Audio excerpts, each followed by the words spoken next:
Olá, leitor! Olá, leitora! Tudo bem com vocês? Vamos continuando o nosso livro Como Evitar Preocupações e Começar a Viver, na página 171. A humanidade vem, através dos séculos, queimando incenso a esses seres que, à semelhança de Cristo, não alimentam rancor contra os seus inimigos. Admirava muitas vezes no Jasper National Park, no Canadá, uma das mais belas montanhas do mundo ocidental, uma montanha que se chama Cavell, em honra a Edith Cavell, a enfermeira inglesa que morreu como santa em 12 de outubro de 1915, ante um pelotão alemão de fuzilamento. Qual o seu crime? Esconder em sua casa, na Bélgica, soldados franceses e ingleses feridos, tratara deles e os ajudar a escapar para a Holanda. Quando o capelão inglês, naquela manhã de outono, entrou em sua cela, no presídio militar de Bruxelas, a fim de prepará-la para a morte, Edith Cavell proferiu duas frases que foram conservadas em granito e bronze. Compreendo que não basta só patriotismo. Não devo sentir amargura nem ódio contra ninguém. 4 anos mais tarde, o seu corpo foi removido para a Inglaterra, onde se realizaram cerimônias religiosas na abadia de Westminster, e hoje uma estátua de granito se ergue diante da National Portrait Gallery, em Londres, estátua de uma das figuras imortais da Inglaterra. Compreendo que não basta só patriotismo.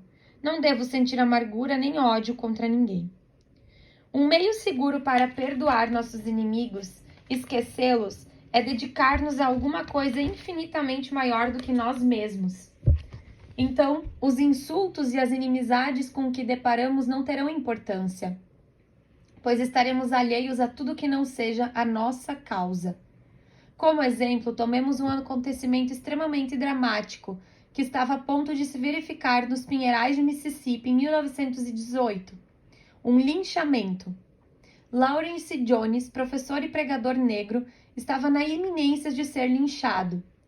Há poucos anos, visitei a escola que Lawrence Jones fundou, a Pennywood Country School, e falei diante dos seus alunos. Essa escola é hoje conhecida em todo o país, mas o incidente que vou relatar aconteceu muito antes disso. Aconteceu nos dias de grande tensão emocional da Primeira Guerra Mundial. Espalhara-se por toda a região central do estado de Mississippi o boato de que os alemães estavam incitando os negros à rebelião. Lawrence Jones, o homem que estava prestes a ser linchado, era, como já disse, negro e fora acusado de incitar as revoltas às criaturas da sua raça. Um grupo de brancos, detendo-se fora da igreja em que ele pregava, ouvira Lawrence Jones exclamar ante a sua congregação: a vida é uma batalha na qual cada negro deve tomar da sua armadura e lutar para sobreviver e triunfar. Lutar, armadura, foi o bastante. Partindo a galope noite adentro, os jovens que compunham o grupo, excitados, recrutaram uma multidão. Voltaram à igreja, puseram uma corda em torno do pescoço do ministro negro, arrastaram-no mais de 1 milha pelas estradas. Colocaram-no em cima de um monte de lenha, riscaram fósforos e estavam prestes a enforcá-lo e queimar-lhe o corpo, quando alguém gritou: vamos fazer esse branco das neves fazer um discurso antes de queimá-lo. Fala, fala! Lawrence Jones, de pé sobre um monte de lenha, com uma corda em torno do pescoço, falou. Falou em favor da sua vida e da sua causa.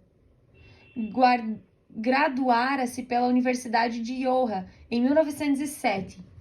O seu caráter reto, a sua cultura, a sua habilidade musical tornaram-no popular, tanto na faculdade como entre os estudantes. Depois de formado, rejeitara o oferecimento de um hoteleiro que desejava iniciá-lo em seu ramo de negócios, bem como a oferta de um homem de fortuna que queria financiar a sua educação musical. Por quê? Porque alimentava em seu coração um sonho.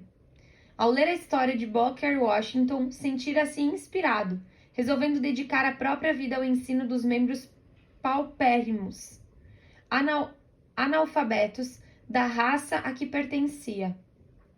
de modo que se dirigiu para a região mais atrasada que lhe foi possível encontrar no sul, uma localidade situada 25 milhas do sul de Jackson, no estado de Mississippi.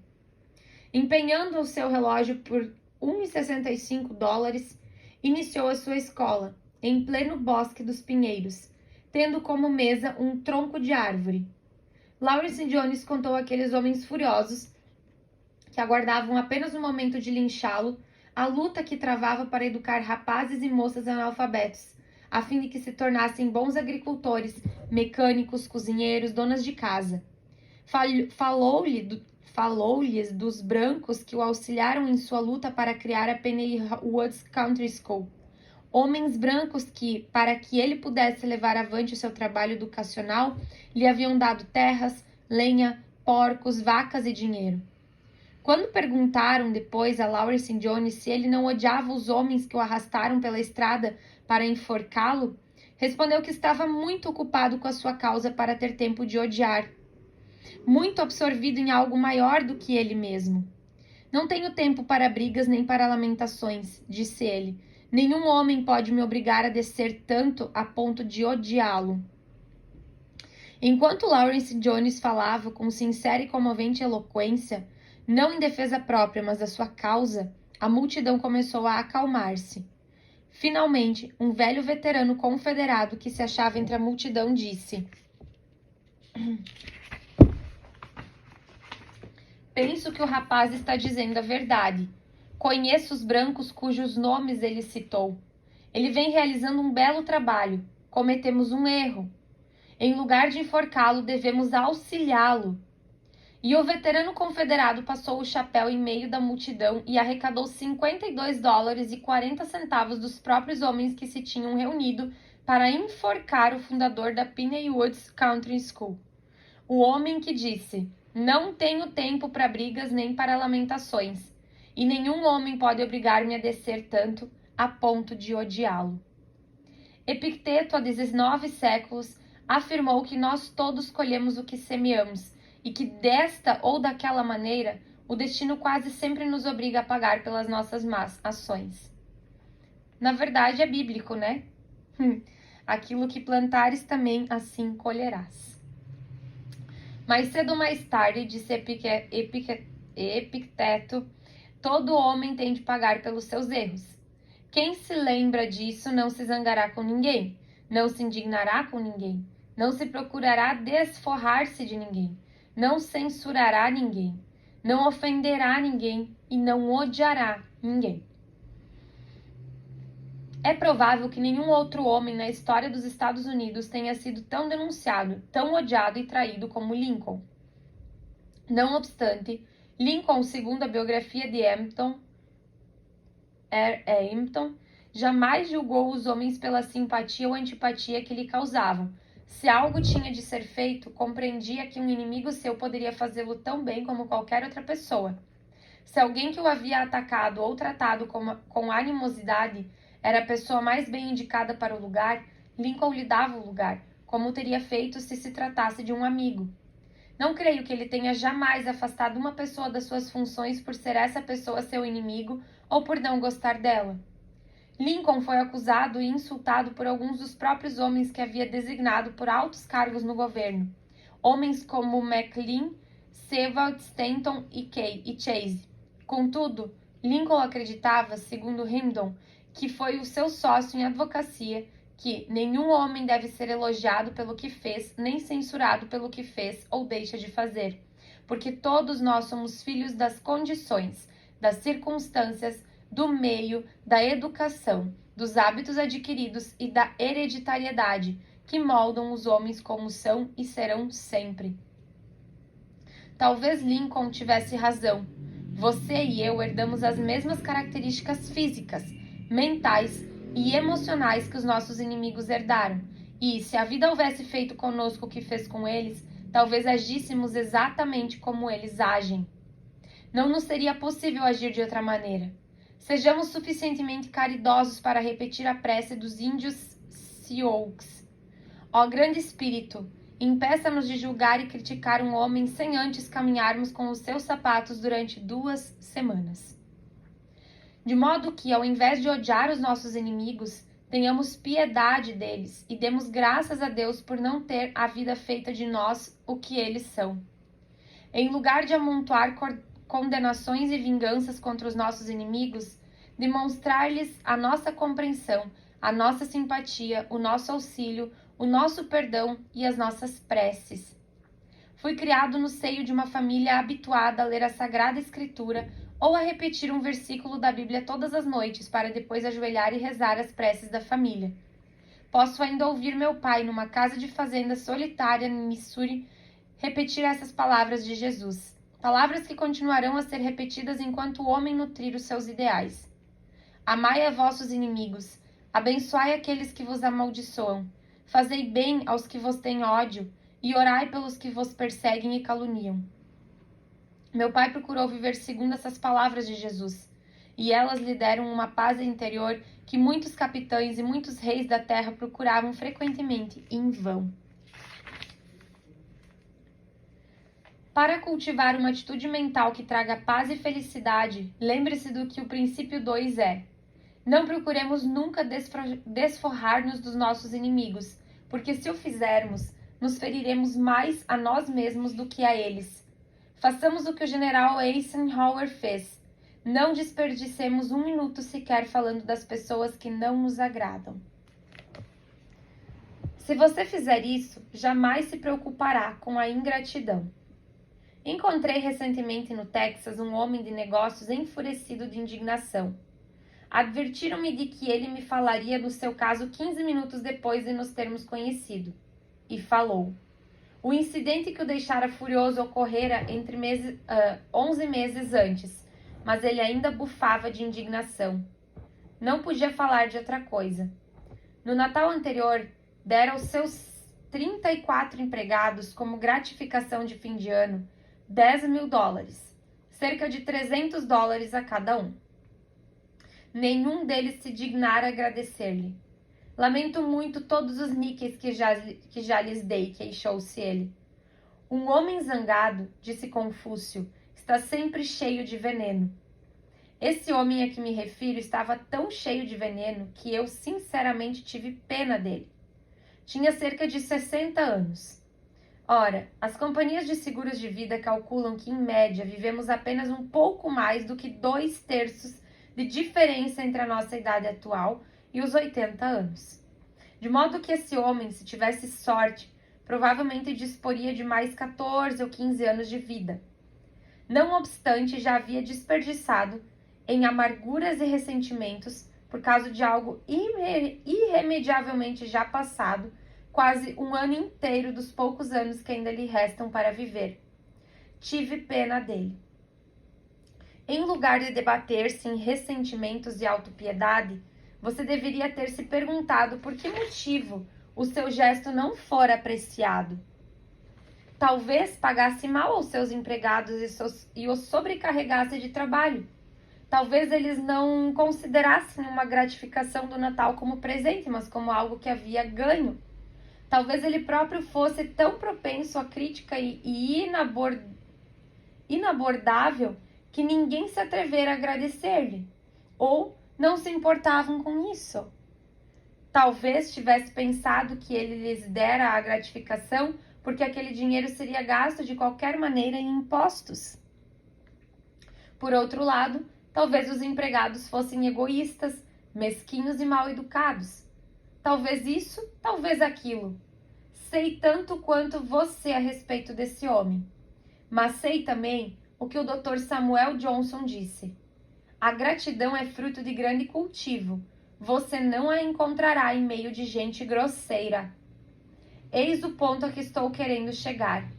Esse homem cometeu o grande e infeliz erro humano de esperar gratidão. Ele apenas não conhecia a natureza humana.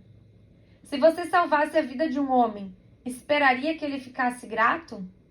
Talvez você esperasse, mas não Samuel Leibowitz, que, como famoso advogado criminal, antes de se tornar juiz, salvou 78 homens da cadeira elétrica. Quantos desses homens você supõe que se detiveram para agradecer o Samuel Leibovitsky, ou tivera sequer o trabalho de enviar-lhe um cartão de boas festas pelo Natal? Quantos? Calcule. Isso mesmo, nenhum. Cristo curou 10 leprosos numa única tarde, mas quantos desses leprosos se detiveram para agradecer-lhe? Apenas um. Verifique em São Lucas. Quando Cristo voltou-se para os discípulos e perguntou-lhes: onde estão os outros 9? Todos eles já tinham desaparecido sem nem sequer fazer um agradecimento. Permita-me uma pergunta. Por que razão você e eu, ou esse homem de negócios do Texas, deveríamos esperar mais agradecimento pelos nossos pequenos favores do que Jesus Cristo recebeu? Quando se trata de questões de dinheiro, então, bem, nesse caso ainda é pior. Charles Schwab contou-me que ele, certa vez, salvara uma caixa de banco que especulara na bolsa de valores com fundos pertencentes ao banco que trabalhava. Schwab deu-lhe dinheiro para cobrir o desfalque, para que não fosse parar na penitenciária. E o caixa ficou-lhe grato? Oh, ficou sim. Ficou-lhe grato durante algum tempo, mas depois voltou-se contra Schwab, o próprio homem que o livrara da prisão, fazendo-lhe denúncias e cobrindo-o de calúnias. Se você desse $1 milhão a um dos seus parentes, esperaria que ele fosse grato? Andrew Carnegie fez exatamente isso. Mas, se Andrew tivesse voltado do túmulo pouco tempo depois, teria ficado chocado ao ver como esse parente o amaldiçoava. Por quê? Porque o velho Andy deixara $365 milhões para as obras de filantropia e lhe deixara apenas um mísero $1 milhão, como esse parente costumava dizer. A coisa é assim. A natureza humana sempre foi a natureza humana e provavelmente nunca mudará enquanto você viver. Se é assim, por que não aceitá-la? Por que não sermos tão realistas como o velho Marco Aurélio, um dos homens mais sábios que governaram o Império Romano? Um dia, Marco Aurélio escreveu em seu diário: vou encontrar-me hoje com gente que fala demais, com gente egoísta, egocêntrica, ingrata. Mas não me sentirei surpreso nem perturbado, pois não consigo imaginar um mundo sem tais pessoas. Isso faz sentido, não faz? Se você e eu andarmos por aí, resmungando coisas contra a ingratidão, de quem será a culpa? É culpa da natureza humana ou da nossa ignorância com relação à natureza humana? Não esperemos gratidão. Nesse caso, se nos depararmos com ela, ocasionalmente será uma dedicada surpresa. Se não nos depararmos, isso não nos preocupará. Eis aqui o primeiro ponto a que estou procurando chegar nesse capítulo. É natural que as pessoas se esqueçam de ser gratas. Assim sendo, se andarmos à espera de gratidão, estaremos fatalmente destinados a sofrer uma porção de aborrecimentos. Conheço uma mulher em Nova York que vive constantemente se queixando de solidão. Nenhum dos parentes deseja aproximar-se dela, e não é por menos. Se a gente de visita, ela se põe a contar durante horas o que fez pelas sobrinhas quando eram crianças, cuidou delas quando tiveram sarampo, cachumba e tosse comprida, deu-lhes casa e comida durante anos, ajudou uma delas a cursar uma escola de comércio e deu a outra um lar até o dia em que se casou. E as sobrinhas costumam visitá-la? Oh, sim, vão visitá-la de vez em quando por senso de obrigação. Mas elas têm horror a essas visitas. Sabem muito bem que têm de ficar sentadas durante horas e ouvir as suas mal disfarçadas censuras. Têm de presenciar uma infindável ladainha de queixas amargas e de suspiros de autopiedade. E quando essa senhora não consegue mais forçar, intimidar nem ameaçar as sobrinhas para que a visitem, tem então um dos seus ataques. Arranja um ataque cardíaco. E o ataque é real? E como não? Os médicos dizem que ela sofre de palpitações, de taquicardia nervosa. Mas os médicos também dizem que nada podem fazer por ela, pois os seus distúrbios são emocionais. O que essa senhora realmente deseja é amor e atenção, mas ela lhe dá o nome de gratidão, e jamais conseguirá gratidão ou amor, pois ela os exige. Acredita que esses sentimentos lhes são devidos. Há milhares de mulheres como essa, criatura que estão enfermas de ingratidão, abandono e solidão. Anseiam por ser amadas, mas o único meio existente no mundo pelo qual podem esperar ser amadas é deixar de o pedir, começando a dar amor, sem pensar em retribuição. Por acaso isso parece idealismo puro, impraticável e visionário? Não é, é apenas bom senso. É um meio excelente para que você e eu encontremos a felicidade a que aspiramos. Eu sei, vi isso acontecer no seio da minha própria família. Meu pai e minha mãe sentiram verdadeira alegria em ajudar os outros. Éramos pobres, sempre oprimidos por dívidas. Contudo, pobres como éramos, meu pai e minha mãe conseguiam sempre enviar, todos os anos, algum dinheiro para o orfanato, o Christian Home de Council Bluffs, Iowa. Jamais haviam visitado essa instituição. Provavelmente ninguém lhes agradecia as contribuições, exceto por carta, mas eles se sentiam rigidamente recompensados, pois tinham a alegria de ajudar criancinhas pobres, sem desejar nem esperar em troca nenhuma gratidão. Depois que parti de casa, costumava sempre enviar aos meus pais um cheque por ocasião do Natal, insistindo para que o gastassem com eles mesmos, em coisas que lhes dessem prazer. Mas poucas vezes faziam isso. Quando ia visitá-los, poucos dias antes do Natal, meu pai me falava do carvão e dos mantimentos que havia comprado para uma pobre viúva carregada de filhos que não tinha dinheiro para comprar alimentos nem combustível. Que alegria lhes proporcionava poder dar tais presentes. A alegria de dar sem nada esperar de volta. Creio que meu pai era um homem que bem poderia enquadrar-se na descrição do homem ideal de Aristóteles, o homem mais digno de ser feliz. O homem ideal, disse o grande filósofo, sente alegria em fazer favores aos outros. Eis o segundo ponto a que procuro chegar nesse capítulo. Se quisermos encontrar felicidade, deixemos de pensar em gratidão ou em ingratidão e demos pela alegria íntima de dar. Há milhares de anos, milhares de pais vêm arrancando os cabelos devido à ingratidão dos filhos. Até mesmo o rei Lear de Shakespeare exclamou, tradução é, como o filho ingrato causa mais dor do que as presas de uma serpente. Mas por que deveríamos ser gratos aos filhos? Mas por que deveriam ser gratos os filhos, a menos que os ensinássemos a que se fossem? A ingratidão é natural, como as sementes. A gratidão é como uma rosa, tem de ser regada, tratada, cultivada, apreciada e protegida. Se os nossos filhos são ingratos, de quem será a culpa? Talvez nossa. Se jamais lhe ensinamos a manifestar gratidão para com os outros, como poderemos esperar que sintam gratidão para conosco? Conheci um homem em Chicago que tinha razão para se queixar da ingratidão dos enteados. Trabalhava como escravo numa fábrica de caixões, raramente ganhando mais do que $40 por semana. Casou com uma viúva e ela o convenceu a tomar dinheiro emprestado para que os seus 2 filhos, já rapazes, pudessem frequentar uma universidade. Com seu salário de $40 semanais, o marido tinha de pagar o aluguel da casa, comprar mantimentos, combustível, roupas e ainda por cima, saldar mensalmente a dívida que contraíra. Fez isso durante 4 anos, trabalhando como um cule, sem a mínima queixa.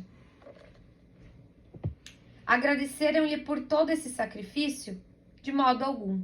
A esposa tomava tudo isso como se fosse obrigação dele, e os filhos também. Nunca pensaram que deviam coisa alguma ao padrasto, nem sequer agradecimento. De quem é a culpa? Dos rapazes? Sim, mas a mãe era ainda mais culpada. Acreditava que era uma pena sobrecarregar a vida dos filhos, que mal se iniciava com um senso de obrigação. Não queria que os filhos começassem a vida já com dívidas, de modo que nunca sonhou em dizer: que excelente padrasto vocês têm, que os ajuda a cursar a escola.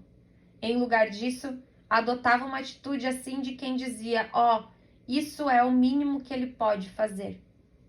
Acreditava estar poupando os filhos, mas na verdade estava fazendo com que começassem a vida com a ideia perigosa de que o mundo lhes devia uma maneira de viver.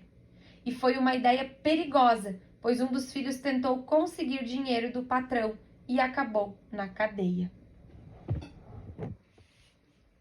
Devemos nos lembrar de que nossos filhos são o que fazemos que sejam.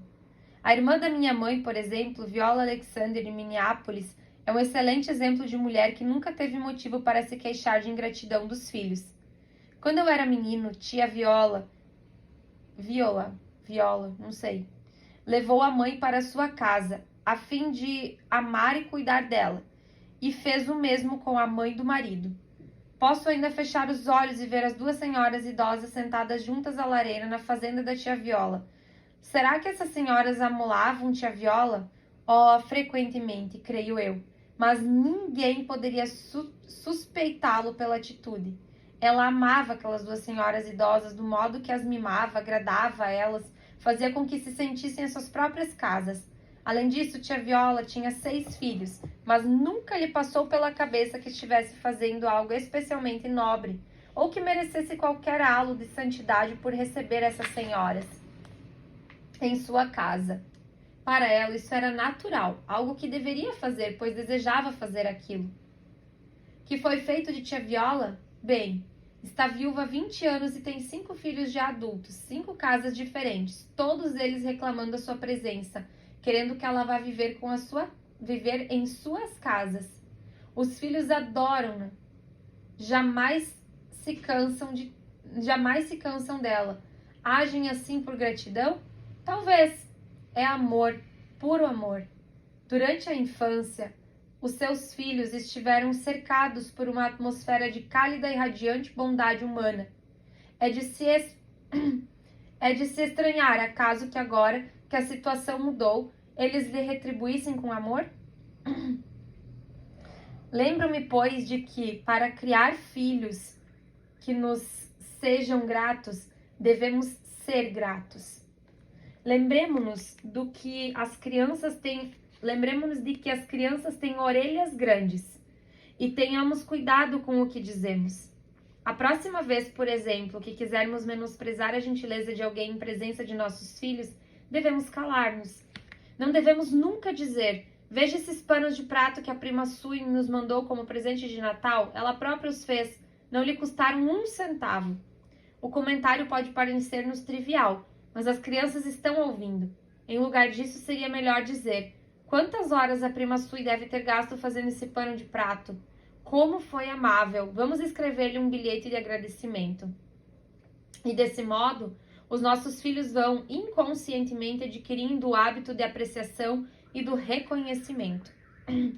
Para evitar ressentimento e preocupações quanto à ingratidão, eis o princípio 3. Em lugar de nos preocuparmos com a ingratidão, esperemo-la. Lembremos-nos de que Jesus curou 10 leprosos numa tarde e que somente um lhe agradeceu. Por que deveríamos esperar mais gratidão do que Jesus recebeu? B. Lembremos-nos de que a única maneira de encontrar felicidade é não esperar gratidão, mas dar apenas pela satisfação de dar. E C. Lembremos-nos de que a gratidão é algo que se cultiva. Se quisermos, pois, que os nossos filhos sejam gratos, devemos ensinar-lhes a cultivar gratidão. E paramos hoje na página 185 e daremos continuidade na próxima leitura na página 186. Até mais!